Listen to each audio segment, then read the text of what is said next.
morning, students. In previous video, we studied about water absorption mechanism and pathway कि water जो है absorb कैसे होता है, plant कैसे absorb करते हैं, and you studied about root apex, root region, जिसमें 5 regions थे: meristematic zone, root cap, elongation zone, mature zone and root hair. उसके बाद में आपने पढ़ा active and passive absorption and symplast pathway, apoplast pathway and vacuolar pathway.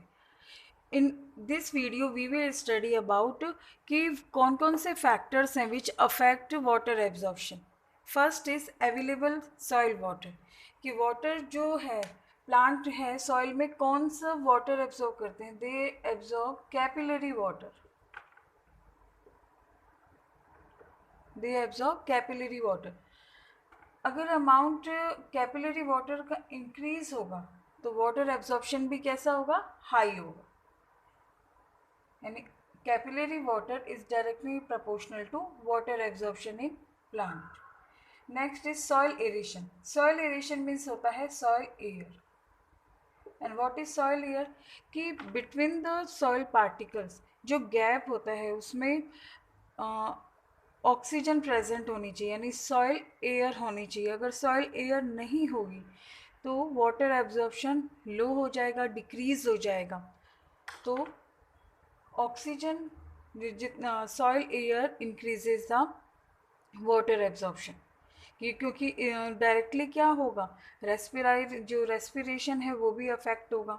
अगर oxygen की deficiency होगी तो रेस्पिरेशन भी लो होगा और वाटर एब्जॉर्प्शन भी लो होगा. Next is soil temperature. Optimum temperature for water absorption is 20 to 30 degree Celsius. जो ये रेंज है ये ऑप्टिमम टेम्परेचर है, यानी इस रेंज में वाटर एब्जॉर्प्शन हाई होता है.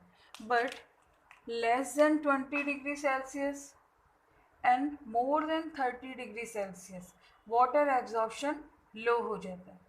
Less than 20 degree Celsius and more than 30 degree Celsius ये क्या हो जाएगा, वाटर एब्जॉर्प्शन रिड्यूस हो जाएगा. क्यों, क्योंकि 20 डिग्री सेल्सियस से लो होने पर जो एंजाइम्स होंगे वो इनएक्टिव हो जाएंगे और वाटर क्या हो जाएगा, फ्रीज होने लग जाएगा. इसलिए वो वाटर एब्जॉर्ब नहीं कर पाएंगे प्लांट्स. और 30 डिग्री से ज़्यादा होने पर क्या होगा कि जो सॉइल है वो फिजियोलॉजिकल ड्राई हो जाएगी. फिजियोलॉजिकल ड्राई होने की वजह से भी वाटर एब्जॉर्प्शन रिड्यूस हो जाएगा. तो 20 to 30 degree Celsius is optimum temperature for water absorption. Concentration of soil solution. देखिए सॉइल में वाटर के साथ साथ मिनरल्स भी होते हैं, वाटर प्लस मिनरल्स. अब जितनी ज़्यादा कंसंट्रेशन होगी मिनरल्स की, यानी उतना ही ज़्यादा सॉइल सॉल्यूशन है वो कंसंट्रेटेड होगा. तो मिनरल्स के कंसंट्रेशन हाई होने पर वाटर एब्जॉर्प्शन क्या हो जाता है, लो हो जाता है. वाटर एब्जॉर्प्शन लो हो जाएगा. So we can say water absorption is directly proportional to concentration of minerals. Soil minerals की कंसंट्रेशन हाई होने पर water absorption get low. Clear student. अब हम पढ़ेंगे नेक्स्ट हमारा जो टॉपिक है असेंट ऑफ सैप. कि what is ascent of sap. यहाँ पर एक आप प्लांट के मेन पार्ट देख रहे हैं, रूट, स्टेम, लीफ. अब रूट जो क्या करेगी, वाटर एब्जॉर्ब करेगी. अब ये वाटर जो है ये ईच पार्ट तक पहुँचेगा. So how we can define ascent of sap, upward direction. यानी ये जो अपवर्ड डायरेक्शन में वाटर का कंडक्शन हो रहा है, कहाँ से, root to leaf. Upward conduction of water from roots to leaves through stem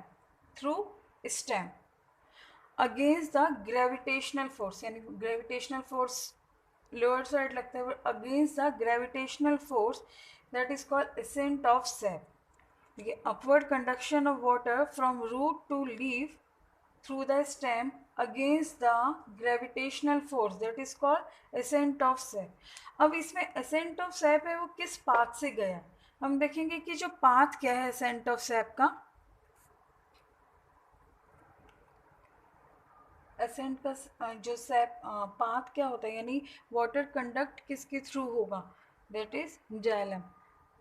it is a part of vascular bundle. ठीक है, जाइलम क्या है, एक वेस्कुलर बंडल है। Xylem conducts water from roots to each part of plant and phloem क्या conduct करता है, food. तो यहाँ पर हम अभी वाटर की बात कर रहे हैं कि वाटर और मिनरल्स जो हैं वो और पार्ट्स तक किसके थ्रू पहुँचते हैं, तो यहाँ पर है जाइलम। लेकिन ये प्रूव कैसे हुआ, इसे प्रूव किया है स्टेनिंग एक्सपेरिमेंट। स्टेनिंग एक्सपेरिमेंट में क्या किया, एक प्लांट लिया, इसका नेम है बालसम। प्लांट का नेम क्या है, बालसम। अब बालसम को कट किया और उसकी जो रूट्स है उसको एक स्टेनिंग मीन्स होता है यहाँ पर डाई, डाई मीन्स कलर। यहाँ पे एक स्टेन लिया है जिसका नेम है सेफ्रेनिन। यहाँ पर ये सेफ्रेनिन एक सॉल्यूशन लिया है, ये रेड कलर स्टेन होता है। ये क्या काम आता है कि जितने भी जो लिग्निफाइड टिश्यूज़ हैं, लिग्निफाइड मीन्स जो जिन पर वैक्स का डिपोजिशन हो रहा है, तो उन टिश्यूज़ को डाई करने के लिए, उन टिश्यू को स्टेन करने के लिए ये यूज़ करते हैं। अब ये माइक्रोस्कोप में ऑल पार्ट्स जो होंगे वो डिफ्रेंशिएट नहीं होंगी कि कौन सी सेल वॉल है, सेल मेम्ब्रेन कौन सी है, कौन सा कॉर्टेक टिश्यू है। तो डिफ्रेंशिएट करने के लिए प्लांट को क्या करते हैं, पहले स्टेन करते हैं। और स्टेन के लिए यानी कलर करते हैं, स्टेन के लिए जो डाई यूज़ करते हैं वो कौन सी है, सेफ्रेनिन है। और ईओसिन भी यूज़ करते हैं। अब यहाँ पर इस एक्सपेरिमेंट में कौन सी डाई ली है, सेफ्रेनिन। सेफ्रेनिन की ड्रॉप्स प्लस वाटर मिक्स करके एक सोल्यूशन बनाया है और इसमें इस प्लांट को रखा। कौन सा प्लांट है, बालसम प्लांट। अब बालसम प्लांट की रूट डिप है सेफ्रेनिन सोल्यूशन में। आफ्टर 2 to 3 आवर्स क्या देखेंगे कि ये जो वाटर है ये रूट टू लीव्स पहुंच रहा है। और ये जो लीव्स का कलर है ये भी कैसा हो गया, इसकी लीव्स की जो वेन है इट अपीयर्स रेड कलर। कैसी हो गई है ये, रेड कलर हो गई है। जब इसका सेक्शन कट किया माइक्रोस्कोप में, इसे कट करके देखा तो देखा जो जाइलम था सिर्फ वहीं पर ही एसेंट ये स्टेन मिला। सेफ्रेनिन स्टेन सिर्फ किस पार्ट में मिला, जाइलम में। तो ये प्रूव करता है कि जो रूट से लीव्स तक जो पाथ है वो किसके थ्रू, यानी ये जो वाटर कंडक्ट हो रहा है वो किसके थ्रू हो रहा है, जाइलम के थ्रू हो रहा है। क्योंकि माइक्रोस्कोप में जब कट किया और वेन्स में देखा तो सेफ्रेनिन सॉल्यूशन था, और वो सेफ्रेनिन सॉल्यूशन किस पार्ट में था, जाइलम में। Clear student. अब हम देखेंगे मैकेनिज्म, ये कैसे ये यहाँ तक पहुँच रहा है, mechanism. Several theories have been proposed to explain the mechanism of ascent of cell, लेकिन इसमें से जो आपके सिलेबस में है वो है vital force theory, root pressure theory and physical force theory. देखिए वाइटल फोर्स थ्योरी मीन्स क्या है, वाइटल मीन्स हो गया लिविंग, यानी जो प्लांट की खुद की सेल्स हैं, लिविंग सेल्स है, उनमें एक फोर्स जनरेट होता है और उससे वाटर क्या होता है, अपवर्ड डायरेक्शन में कंडक्ट हो जाता है, अपवर्ड डायरेक्शन में पहुंच जाता है। तो उसे हम कहेंगे वाइटल फोर्स थ्योरी। अब इसमें भी हम 2 थ्योरीज पढ़ेंगे। फिर इसके बाद में है root pressure theory. Root pressure means कि रूट की जो सेल्स हैं उनमें प्रेशर जनरेट हो रहा है, उससे कंडक्शन होता है। And third is physical force theory. जो डिक्सन जॉली ने ये बताया कि फिजिकल फोर्स कैसे, कि ऐसे वाटर में जो एटमॉस्फेयर में ट्रांसपिरेशन रेट जब हाई होती है उसकी वजह से वाटर कंडक्ट होता है। तो अभी हम इन थ्योरीज को डिटेल में पढ़ेंगे और फिर डिसाइड करेंगे कि कौन सी थ्योरी ज़्यादा एप्लीकेबल है। तो first is vital force theory. Vital force theory means forces develop किस में हो रहा है, लिविंग सेल्स में, अभी हमने बताया। अब इसमें भी हम फर्स्ट पढ़ेंगे relay pump theory. Relay pump theory it was given by Godlewski. According to this theory उन्होंने ये बताया कि जो जाइलम पैरेन्काइमा है, जाइलम पैरेन्काइमा, देखिए जाइलम जो होता है वेस्कुलर बंडल, उसके 4 पार्ट्स होते हैं, vessels, tracheids, xylem parenchyma and xylem fibres. तो उसमें से xylem parenchyma and medullary race, ये मेडुलरी रेस कब बनती है, ये प्लांट में स्टेम में मेडुलरी रेस जो होती है वो डेवलप होती है जाइलम के साथ में। स्टेम में यानी रूट, और ये जाइलम में जो जाइलम होता है स्टेम में, उसमें 4 पार्ट्स होते हैं: vessels, tracheids, xylem parenchyma and xylem fibres. अब यहाँ पर जाइलम और फ्लोएम के बीच में मेडुलरी रेस डेवलप होती है, किसमें? स्टेम में। तो गॉल्डलेविस्की ने क्या बताया कि जो जाइलम पेरेन्काइमा होता है, इसका ऑस्मोटिक प्रेशर इंक्रीज हो जाता है। ऑस्मोटिक प्रेशर इंक्रीज हो जाता है। तो ऑस्मोटिक प्रेशर जब भी इंक्रीज होगा तो वो जो सेल होगी वो वाटर एब्जॉर्ब करती है, किससे? अपनी जो भी एडजेसेंट सेल्स होती है, एडजॉइनिंग सेल से क्या लेगी? वो वाटर लेगी। तो वाटर एब्जॉर्ब करती है, तो इसका जो ओपी होगा क्या, जो जो ओपी हाई होने से डीपीडी था वो हाई हो गया था, यानी ये वाटर की डिमांड बढ़ गई थी। तो ये अपनी एडजॉइनिंग सेल से वाटर लेती है। तो इस तरह से क्या होता है, ये अपनी आगे वाली सेल को देती है, फिर वापस से इसका ऑस्मोटिक प्रेशर इंक्रीज हो जाता है, तब ये अपनी पास वाली सेल से, एडजॉइनिंग सेल से वाटर एब्जॉर्ब करती है। तो इस तरह से जो रिदमिक चेंजेस आ रहे हैं इसके ओपी में, उसकी वजह से क्या होता है, एक पल्स जनरेट होता है जाइलम पेरेन्काइमा में, यानी जाइलम में। और उसे ही उन्होंने कहा relay pump theory. Relay pump means होता है कि सपोज ये सेल है, ये सेल की एक लेयर है, ये क्या कर रही है, यहाँ पर इसका ओपी हाई है, तो ये किससे लेगी? ये अपनी इस सेल से वाटर लेगी, लिया, ठीक है। अब इसका ओपी क्या हो गया, वो वाटर डिमांड कंप्लीट हो गई, फिर इसका ओपी हाई हो गया, सॉरी इसका ओपी हाई हो गया, ये अपनी एडजॉइनिंग सेल से लेगी। तो इस तरह से वाटर का जो ट्रांसफ़र होता रहता है, यानी वाटर इस तरह से एक एक सेल को ट्रांसफ़र हो रहा है, that is relay pump theory. इसे क्या कहेंगे? Relay pump theory. और ये किस में जनरेट हो रहा है? ये लिविंग जाइलम में। देखिए जाइलम के ऑल पार्ट्स डेड होते हैं, जाइलम के ऑल पार्ट्स डेड होते हैं, यानी जाइलम वेसल्स भी डेड होता है, जाइलम ट्रैकेट भी डेड होता है, जाइलम फाइबर भी एक डेड सेल है। But xylem parenchyma is living cell, because it parenchyma क्या होता है, ये जो सॉफ्ट टिश्यूज़ होते हैं जो फूड स्टोर करते हैं, तो यहाँ पर भी फूड स्टोर करने की वजह से इसका ओपी हाई हो गया था, और ओपी हाई होने की वजह से ये वाटर एब्जॉर्ब करते हैं। तो हमने वाइटल फोर्स थ्योरी में क्या पढ़ा, ये लिविंग सेल में ही एक फोर्स डेवलप होता है। तो यहाँ पर जाइलम के किस पार्ट में हो रहा है? जाइलम पेरेन्काइमा में फोर्स डेवलप हो रहा है, अकॉर्डिंग टू गॉडलेविस्की। अब सेकेंड है पल्सेशन थ्योरी, ठीक है। This theory was given by Jagadish Chandra Bose. कौन सी थ्योरी है? Pulsation theory. जेसी बॉस ने ये थ्योरी दी थी। अकॉर्डिंग टू दिस थ्योरी उन्होंने ये कहा था कि जो स्टेम होता है, स्टेम में जाइलम पार्ट होता है, और जाइलम में भी जो कॉर्टेक्स होता है, देखिए यहाँ पर ये एपिडर्मिस, एपिडर्मिस के बाद में cortex, cortex is multi layer. तो जो कॉर्टेक्स की जो लास्ट सेल होती है, लास्ट लेयर होती है, ये कॉर्टेक्स के बाद में एंडोडर्मिस स्टार्ट हो जाता है। तो जेसी बॉस ने क्या कहा था कि ये जो कॉर्टेक्स जो इनर मोस्ट लेयर होती है, यानी जस्ट आउटसाइड द एंडोडर्मिस, ये है endodermis, this is cortex part and this is epidermis.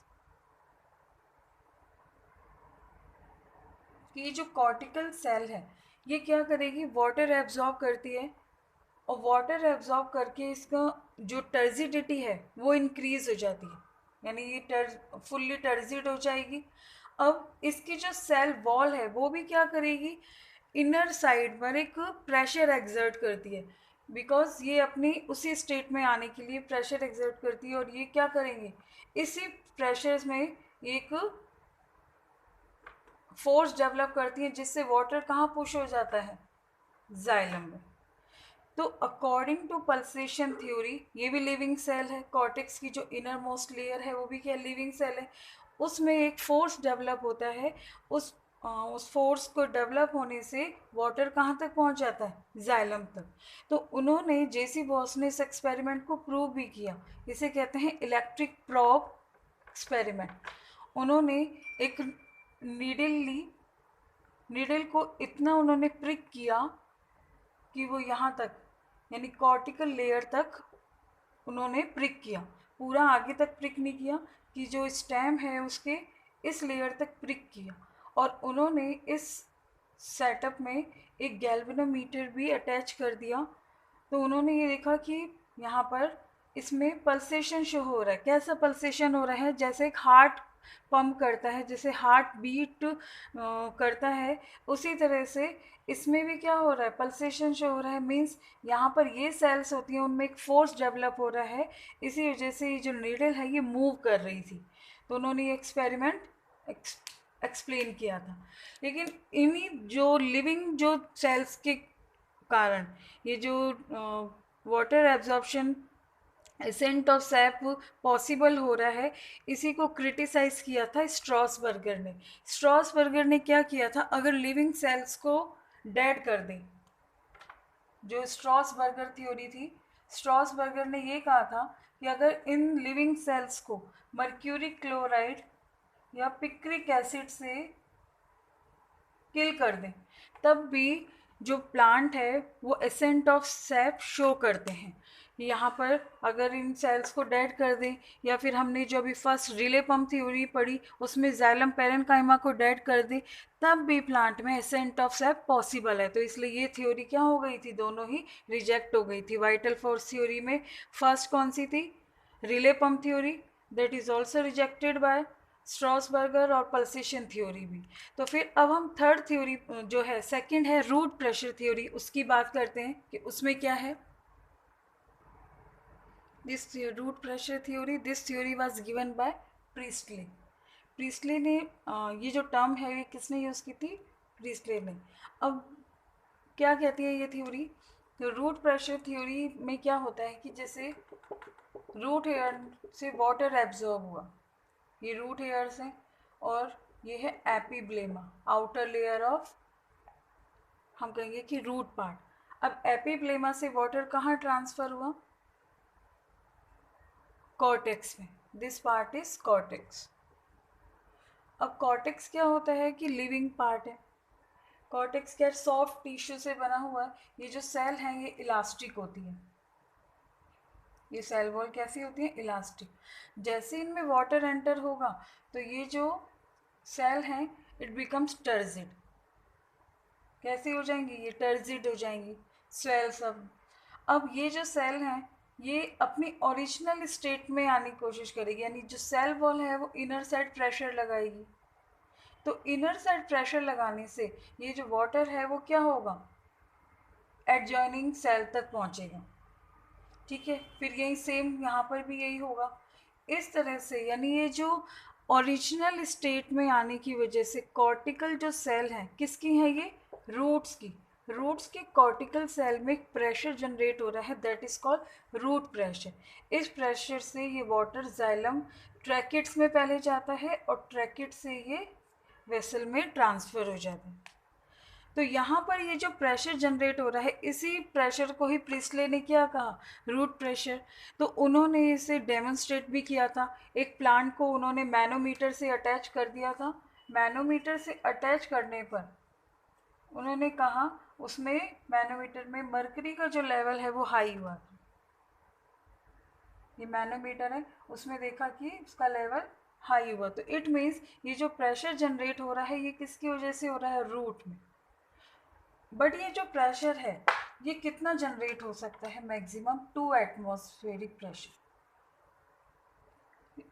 और ये सिर्फ 20 मीटर जो हाई प्लांट्स होते हैं उनमें ही ये कंडक्शन के लिए रिस्पॉन्सिबल है। जितने जो जिम्नोस्पर्म्स होते हैं, हाई वुडी प्लांट्स हैं, उनमें अपवर्ड डायरेक्शन में वाटर कंडक्ट करने के लिए 12 एटमॉस्फेरिक प्रेशर रिक्वायर होता है, और इतना रूट प्रेशर कभी भी जनरेट नहीं कर सकता, 12 एटमॉस्फेरिक प्रेशर। तो ये जो थ्योरी है इसे कम्प्लीटली रिजेक्ट भी नहीं किया और ना ही इसे कम्प्लीटली एक्सेप्ट किया, क्योंकि जितने भी जो हर्बेशियस प्लांट्स होते हैं, जो स्मॉल प्लांट्स होते हैं, उनमें रूट प्रेशर थ्योरी हम रिस्पॉन्सिबल मान सकते हैं कि वाटर इस तरह से कंडक्ट होता है। लेकिन इस रूट प्रेशर थ्योरी में एक कंडीशन ये भी है कि जब ट्रांसपिरेशन रेट जो होगी वो लो होनी चाहिए, ट्रांसपिरेशन रेट लो होनी चाहिए, तब ये रूट प्रेशर डेवलप होता है। जब ट्रांसपिरेशन रेट हाई होगी मीन्स वाटर लॉस हो रहा है, बहुत गर्मी है, समर है, उसमें ट्रांसपिरेशन रेट बहुत हाई होगा, तब ये root pressure theory doesn't work, ये थ्योरी वर्क नहीं करती है। ये फिर किस सीज़न में एप्लीकेबल है? एक तो ये है स्प्रिंग सीज़न में और रेनी सीज़न में।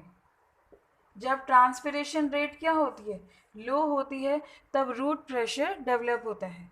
और रूट प्रेशर भी ये कितना हो सकता है, मैक्सिमम 2 एटमॉस्फेरिक, जो कितने प्लांट्स के लिए एप्लीकेबल है, 220 मीटर हाई।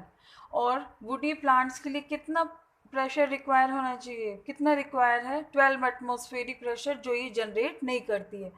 ये जो रूट प्रेशर क्या है, कॉर्टिकल सेल में जो प्रेशर डेवलप हो रहा है, यानी टर्जिडिटी की वजह से ये सेल क्या कर रही है, cell wall inner side pressure exert कर रही है और मेम्ब्रेन है वो आउटर साइड कर रही है, वो प्रेशर जनरेट हो रहा है और जिससे वाटर आगे ट्रांसफ़र हो रहा है फाइनली जाइलम कैविटी में। और फिर ये ऊपर भी इसी तरह से, जैसे पंप वर्क करता है, पंप कैसे करता है, वाटर जैसे हम ड्रॉ करते हैं तो उसमें भी जो प्रेशर जनरेट होता है, वो ये थ्योरी यहाँ पर काम कर रही है कि यहाँ पर इतना प्रेशर जनरेट हो रहा है कि ये वाटर अपवर्ड डायरेक्शन में जाएगा।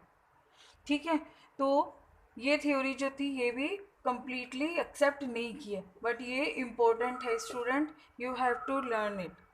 अब जो थर्ड है फिजिकल फोर्स थ्योरी, वो पढ़ेंगे। आज के लिए इतना ही।